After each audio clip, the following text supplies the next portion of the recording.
Hi, I'm Lydia. And I'm August. Welcome to a brand new year of the St. John's Scoop, where we give you the scoop on what's happening at St. John's.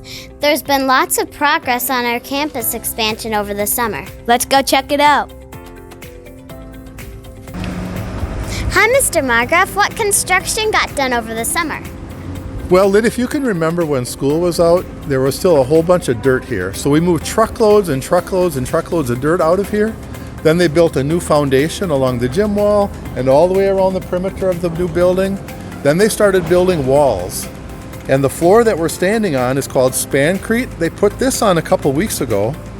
And then they continued building walls on this level. Before the people see this video, there will be a floor poured on top of here also. That's the floor that we're going to walk on. What's coming up in the next couple of weeks? Well, again, it's a little tricky because we're filming this on September 11th, and the kids won't see this in chapel until October. But what's going to happen now is they're going to pour the floor, like I told you a few minutes ago, and then they're going to put on the next floor. So that next floor will come about September 29th, right before this video is shown.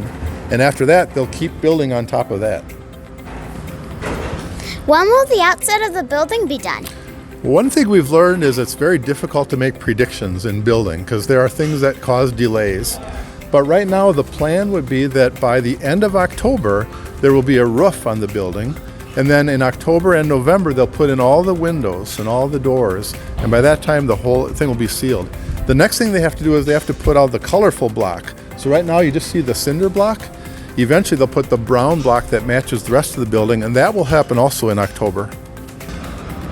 What's getting added for the ELC students? The preschool students will have an entire room below us.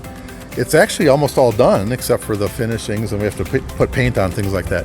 But they'll have a big room where they can play at recess, so they can play before and after school, and they can have their Fayed times in there. But it's one great big room right underneath us. How would the rooms on the upper levels be used? There will be two large rooms on the upper level. One will be the science room for grades 5 through 8, and one will be a music room where Mrs. Schwartz will have all of her music classes. There will also be a piano room, so the piano lessons for the older kids, they won't have to walk all the way down to the lower level. They'll have their piano room right on the upper level by their classrooms. That's a really good idea. When will we finally get to use the new building? Remember before when I told you about making predictions in building? It's a hard thing to do. But right now, we're projecting that we'll be able to use the building by the end of March or beginning of April, right around Easter when we have our spring break. Thanks, Mr. Margraf. I can't wait until the new edition is ready for teachers and students. Check back next month for the next edition of the St. John's Scoop. See you then!